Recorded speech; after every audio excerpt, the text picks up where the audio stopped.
Welcome to the fall edition of Vita Plus's Starting Strong Calf segment. I'm Stacy Jokey from Jokey's Hillview Dairy. Today we're going to discuss the training and communication among our employees.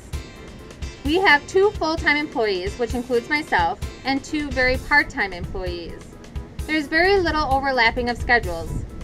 The only overlapping that occurs is with myself and our full-time employee to do calf moving, vaccinating, cleaning, and say if there's bad weather or a lot of bottle calves to feed.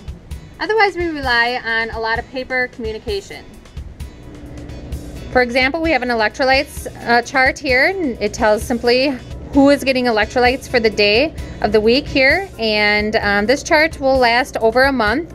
So it's not something that I have to always print off and keep track of. It lasts a fair long time. And this way too, it's just simple between different people giving the electrolytes. What did somebody do yesterday? So I'm not forgetting to give the oral electrolytes to somebody else here. Also, if anybody needs any treatments, it is written down on this chart.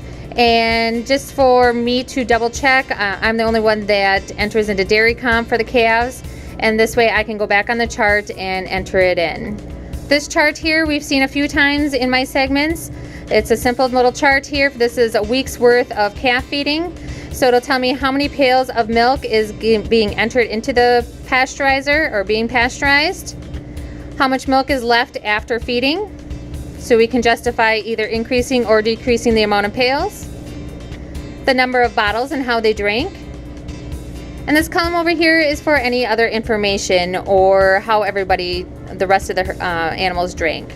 Also, a chart for going into the pasteurizer is biomass. So the number of pails that is of milk going into the pasteurizer and how much of the product I expect people to put in. Behind this is a copy of our calf feeding chart.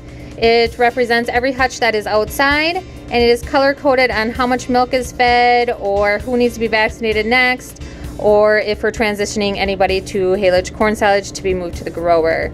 So it has all our hutches on here. And this chart I do every week. We've talked about using oxymer on our farm. Oxymer is something that has to be mixed daily. So we have the date, the day, and the time, and who mixed it up for that day.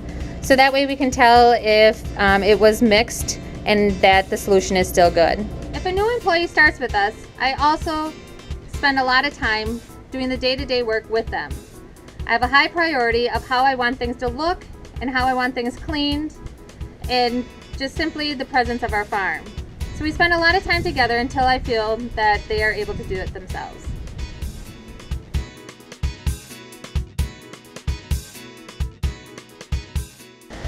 As we approach daylight savings, our nights are becoming darker sooner. So in order to keep our employees happy and our calves healthy, we need to supply them with the needed light to get their work done and to monitor the calves. So outside, our calf area is lit up by 2 big lights that are on a photo eye and a timer. So I have it turn on when I believe that it's getting dark, and it shuts off right now at 10 o'clock p.m. when people should be for sure done and the calves should be complete. We still require watering calves after our calf feeding, and it is dark out, so what we did is mounted these lights on our tractor. Therefore we can see exactly how much water is going in the buckets and we're not guessing at it.